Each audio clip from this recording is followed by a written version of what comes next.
Hello everyone. Cell is the structural and functional unit of life, यानी जो कोशिका है वो जीवन की संरचनात्मक और कार्यात्मक इकाई है। और सेल की स्टडी को क्या कहते हैं? साइटोलॉजी कहते हैं। 1665 में डेड सेल रॉबर्ट हुक ने की थी। डेड सेल इन कोर्क, यानी जैसे पेड़ है उसका जो बाहरी छाल है कोर्क, यानी उसमें डेड सेल की खोज की थी रॉबर्ट हुक ने 1665 में की थी। ये बात थी डेड सेल की। और लिविंग सेल का पूछ ले तो एंटोन वॉन ल्यूवेनहुक ने 1674 में जो पहली लिविंग सेल है बैक्टीरिया में, उसको डिस्कवर किया था। तो यहाँ पे हमने बात की डेड सेल की और लिविंग सेल की। ओके, रॉबर्ट हुक 1665 और एंटोन वॉन ल्यूवेनहुक ने लिविंग सेल में। अब रॉबर्ट ब्राउन 1831 में आते हैं और वो क्या करते हैं? न्यूक्लियस की खोज करते हैं, न्यूक्लियस को डिस्कवर। जो पुरकिंजे है 1839 में उन्होंने दिया था प्रोटोप्लाज्म शब्द। प्रोटोप्लाज्म किसने दिया था? पुरकिंजे ने दिया था 1839 में। पी से प्रोटोप्लाज्म, पी से पुरकिंजे, ऐसे आप रिलेट कर सकते हो। आगे हम बात करते हैं सेल थ्योरी की। सेल थ्योरी किसने दी थी?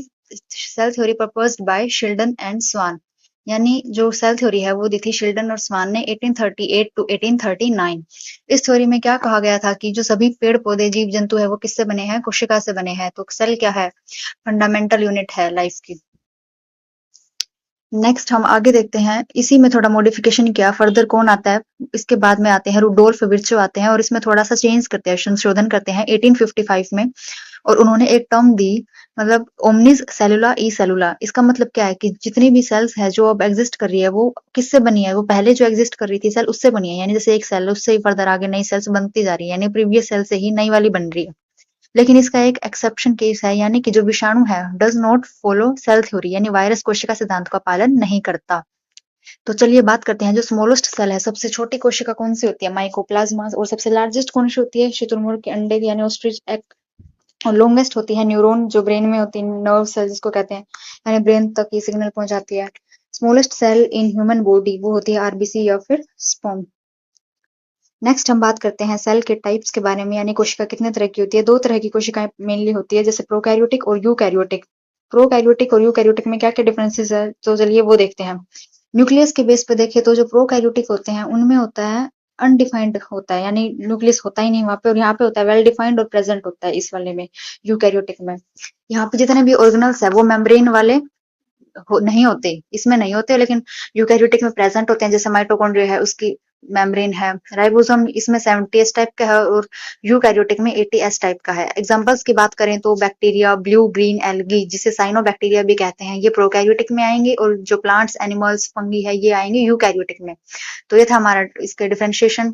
अब आगे बात करते हैं सेल ऑर्गेनल्स और उसके पार्ट्स के बारे में। पहला पार्ट है सेल वॉल का। जो सेल वॉल है वेरी वेरी इंपॉर्टेंट है। और ये जो सेल वॉल है सिर्फ प्लांट सेल्स में पाई जाती है, एनिमल सेल्स में ये नहीं पाई जाती। फंगी है, बैक्टीरिया है, इन सब में क्या होता है? ये पाई जाती है। तो देखते हैं किस किस से बनी होती है, यानी इसकी कंपोजिशन क्या है पौधे में और कवक में और बैक्टीरिया में। कंपोजिशन की बात करें तो जो प्लांट्स में बनी होती है सेलुलोज की, फंगी में बनी होती है काइटिन की, और बैक्टीरिया में होती है पेप्टिडोग्लाइकन। तो ये वेरी वेरी इंपॉर्टेंट है एग्जाम पॉइंट ऑफ व्यू से। अब इसका काम क्या है? फंक्शन है provides rigidity and mechanical strength, यानी आकार और मजबूती प्रदान करती है। कौन? सेल वॉल की बात कर रहे थे हम। अब बात करते हैं प्लाज्मा मेम्ब्रेन जो सेकंड है, और सेल मेम्ब्रेन, इसी को सेल मेम्ब्रेन भी कहते हैं। ये आउटर कवरिंग होती है एनिमल सेल्स की। देखो एनिमल सेल में तो प्लांट सेल में पहले होती है सेल वॉल, सेल मेम्ब्रेन और फिर वॉल होती है। लेकिन एनिमल सेल में क्या होता है? सिर्फ सेल मेम्ब्रेन ही होती है, क्योंकि वॉल नहीं होती। तो ये आउटर कवरिंग हुई एनिमल सेल के लिए, प्लांट सेल के लिए नहीं। और ये सेमी परमेबल होती है, यानी कि सिलेक्टेड मटेरियल को ही अंदर पास करने देती है। यानी मेम्ब्रेन कौन अंदर आएगा कौन बाहर जाएगा ये उस चीज को रेगुलेट करती है। लिपिड और प्रोटीन से बनी होती है, इसकी कंपोजिशन लिपिड्स और प्रोटीन। आगे बात करते हैं न्यूक्लियस की। तो ब्रेन ऑफ द सेल कहते हैं एज यू नो। और ये क्या करता है? सेंटर में बैठा है और सारी जो एक्टिविटी है उसको कंट्रोल कर रहा है ना, यानी केंद्रक क्या कर रहा है? नियंत्रण का काम कर रहा है सेंटर में बैठा बैठा। इस न्यूक्लियस में क्या होते हैं? क्रोमोसोम्स होते हैं जो किससे बने हैं? डीएनए प्लस में हिस्टोन प्रोटीन से मिलके बने हैं। ये वेरी वेरी इंपॉर्टेंट है। क्रोमोसोम बनके किससे मिले हैं? किससे मिलके बने हैं? डीएनए प्लस में हिस्टोन प्रोटीन से। इसमें गुणसूत्र होते हैं जो डीएनए और प्रोटीन से बने होते हैं। और डीएनए के जो फंक्शनल सेगमेंट्स हैं उनको जीन्स कहते हैं, जो हेरिडिटी की यूनिट है। Unit of heredity is known as genes. Next हम बात करते हैं जो इसका फोर्थ कंपोनेंट है वो है माइटोकॉन्ड्रिया, यानी power house of the cell भी कहते हैं इसको, क्योंकि यहाँ पे क्या होता है? रेस्पिरेशन प्रोसेस होती है यहाँ पे। अब रेस्पिरेशन प्रोसेस होगी तो एनर्जी तो चाहिए होगी, तो उसके लिए एनर्जी किस फॉर्म में होगी? वो होगी एटीपी की फॉर्म में, यानी एडेनोसिन ट्राइफॉस्फेट की फॉर्म में। यहाँ पे क्या होगा? ऊर्जा बनाएगा mitochondria. That's why it is known as power house of the cell. ATP को हम क्या कहेंगे? एनर्जी करेंसी भी कह सकते हैं। तो ये था माइटोकॉन्ड्रिया के बारे में, और ये तो वही है कि एटीपी के रूप में ऊर्जा बनाएगा। इसके पास खुद का डीएनए और खुद का राइबोसोम होता है, एक ऐसा ऑर्गेनेल जिसके पास खुद का डीएनए है और खुद का राइबोसोम है, that is known as mitochondria. और जो इसकी इनर फोर्स होती है, जो अंदर वाली परत है, उसको क्या कहते हैं? क्रिस्टी कहते हैं। नेक्स्ट हम बात करते हैं राइबोसोम के बारे में। राइबोसोम को प्रोटीन फैक्ट्री भी कहते हैं, और ऐसा क्यों कहते हैं? क्योंकि ये प्रोटीन सिंथेसिस में हेल्पफुल होता है, और एक तो सबसे छोटा कोशिकांग है ये, और दूसरा इसके पास मेम्ब्रेन भी नहीं होती, यानी ये मेम्ब्रेन लेस ऑर्गेनल है। आगे हम बात करते हैं लाइसोसोम। देखो ये तो हमने पढ़ लिया, प्रोटीन सिंथेसिस करता है, दैट्स व्हाई इसको प्रोटीन फैक्ट्री भी कहा जाता है ना। सिक्स्थ की बात करें तो वो है लाइसोसोम। सुसाइडल बैग या आत्मघाती थैली इसको कहते हैं, एटम बॉम्ब। ऐसा क्यों कहा जाता है? क्योंकि इसमें डाइजेस्टिव एंजाइम्स होते हैं, पाचक एंजाइम जो होते हैं वो बहुत ज्यादा पावरफुल होते हैं। यानी कि ये क्या करेगा, जो वेस्ट मटेरियल है उसको भी डाइजेस्ट कर लेता है, जैसे कचरे को साफ करना इसका मेन फंक्शन है। और क्या करेगा, if the cell get damage it burst and digest its own cell, यानी कचरे को साफ करेगा, और कोशिका किसी कारण मतलब डैमेज हो जाती है तो ये क्या करेगा, उसी कोशिका को भी बचा लेगा, अपनी ही कोशिका को। यानी क्या क्या कर रहा है, वेस्ट को रिमूव कर रहा है और डाइजेस्ट कर रहा है। कैसे? क्योंकि इसके पास पावरफुल एंजाइम्स है। अब बात करते हैं ईआर, एंडोप्लाज्मिक रेटिकुलम के बारे में, जिसको फ्रेमवर्क ऑफ द सेल भी कहा जाता है। और ये कितने टाइप की होती है? ये जो ईआर है ये दो तरह की होती है। कौन कौन सी? एक होती है आरईआर और दूसरी होती है एसईआर। डिफरेंस क्या है? एक होती है रफ एंडोप्लाज्मिक रेटिकुलम, दूसरी है स्मूथ वाली। जो रफ वाली है ना, उसी पे राइबोसोम्स पाए जाते हैं। आर से राइबोसोम, आर से रफ, यानी रिलेट कर लो कि रफ वाली पे राइबोसोम पाए जाएंगे और यहाँ पे क्या होगा, प्रोटीन सिंथेसिस होगा। और जो स्मूथ वाली है वहां पे राइबोसोम नहीं पाए जाएंगे। देखो स्मूथ है तो वहां पे चिपकेंगे नहीं राइबोसोम्स। और ये किससे बनी है? लिपिड और फैट से, उसी का वो करती है संश्लेषण। और जो एसईआर है, in liver cells helps in detoxifying poison और ड्रग, यानी ये जो लीवर में जो कोशिकाएं होती हैं उसमें जो स्मूथ वाली है ना, वो क्या करेगी, जहर और दवाओं को विषमुक्त करती है, मतलब पॉइजन फ्री कह सकते हो, डिटॉक्सिफाइंग करती है। ये कौन सी? स्मूथ एंडोप्लाज्मिक रेटिकुलम का फंक्शन है ये मेन।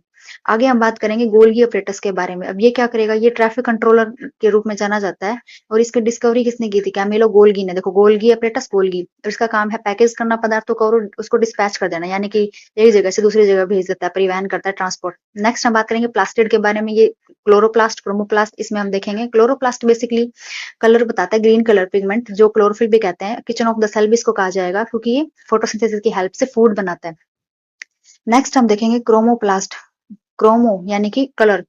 क्लोरोप्लास्ट का तो आप सभी को पता ही है ना, ये जो ग्रीन लीव्स होती है ड्यू टू क्लोरोफिल, तो ये तो पता ही है आपको। नेक्स्ट हम बात करते हैं क्रोमोप्लास्ट वर्णी लवक। देखो वर्णी यानी वर्ण यानी रंग, रंग के बारे में बताएगा ये किसका?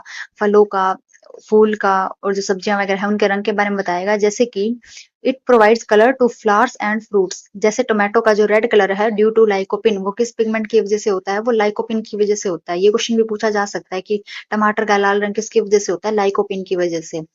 और जो इसके तीन थे कंपोनेंट, क्लोरोप्लास्ट, क्रोमोप्लास्ट। अब हम देखते हैं ल्यूकोप्लास्ट क्या होता है। ल्यूकोप्लास्ट होता है अवर्णी लवक। देखो नाम से ही समझ में आ रहा है अवर्णी, यानी इसमें वर्ण है ही नहीं, दैट मीन्स इसमें रंग नहीं है। ये कलरलेस है। कलरलेस इन द सेंस कि ये थोड़ा व्हाइट व्हाइट हो सकता है। स्टोर फूड, ये फूड को स्टोर करने का काम करेगा, जैसे स्टार्च है, ओएच, ऑयल, प्रोटीन, या और रंगहीन है, भोजन का क्या करता है? भंडारण करता है। नेक्स्ट जो 10th है वो है वैक्यूल्स, यानी रस धानियां जिसको कहते हैं। प्लांट्स और एनिमल्स में, प्लांट में बहुत लार्ज होता है, परमानेंट होता है, जो 50 to 90% of the volume of the cell को ऑक्यूपाई करता है। एनिमल्स में वेरी स्मॉल होता है और टेम्परेरी होता है। It stores cell. आगे बात करते हैं सेल डिवीजन की, यानी कि कोशिका विभाजन की। यह दो तरह का होता है, माइटोसिस यानी कि समसूत्री विभाजन, और मियोसिस। माइटोसिस किसमें होता है? ये सोमैटिक सेल्स में होता है, यानी बॉडी सेल्स में, फॉर ग्रोथ एंड रिपेयर। जैसे इसमें एक पेरेंट सेल से दो सेल्स का फर्दर डॉटर सेल्स का डिवीजन होता है इसमें। और मियोसिस होता है दूसरे तरह का अर्धसूत्री विभाजन जिसको कहते हैं। और जो माइटोसिस है उसमें क्रोमोसोम नंबर कितना रहता है? सेम रहता है। ये होता है रिप्रोडक्टिव सेल्स में और जर्म सेल्स में, टू फॉर्म गैमेट, स्पर्म और एग। इसमें एक पेरेंट सेल से दो डॉटर सेल का डिवीजन होगा और फर्दर इससे दो डॉटर सेल और बन जाएगी, यानी कि एक पेरेंट सेल से फर्दर चार डॉटर सेल्स का डिवीजन हो रहा है। और इसमें क्रोमोसोम्स नंबर कितने हो जाएंगे? हाफ हो जाएंगे। आगे बात करते हैं सेलुलर प्रोसेस की, जिसमें हम देखेंगे डिफ्यूजन के बारे में, ऑस्मोसिस के बारे में। होती है movement of gases like oxygen, CO2। और हाई कंसेंट्रेशन से लो कंसेंट्रेशन क्या होता है? मूवमेंट होता है गैसेस का, यानी गैसों की जो सांद्रता है वो उच्च से निम्न होती है। और ऑस्मोसिस में होता है movement of water molecules through a semi permeable. Semi permeable हमने देखा ना, जो सिलेक्टिव चीजों को ही अंदर आने देती है। प्लास्मोलिसिस की बात करें तो जीव द्रव्य कुंचन, यानी कि shrinkage of plant cell contents when kept in a hypertonic solution. जब प्लांट सेल को एक हाइपरटोनिक सॉल्यूशन में यानी कि अति परासारी घोल में रखा जाएगा। जितने भी उसके जो कंटेंट्स है वो सारे क्या हो जाएंगे, सिकुड़ जाएंगे, श्रिंक हो जाएंगे इस सॉल्यूशन में। तो इसको कहते हैं प्लास्मोलिसिस। तो ये 3 टर्म्स हमने पढ़ी थी। ये की हमारी छोटी सी थ्योरी की वीडियो थी और एमसीक्यू की वीडियो इसके बाद आएगी। ये करने के बाद अगर आप एमसीक्यू क्लास लगा लेते हो तो आपका जो सेल वाला टॉपिक है वो हो जाएगा कंप्लीट।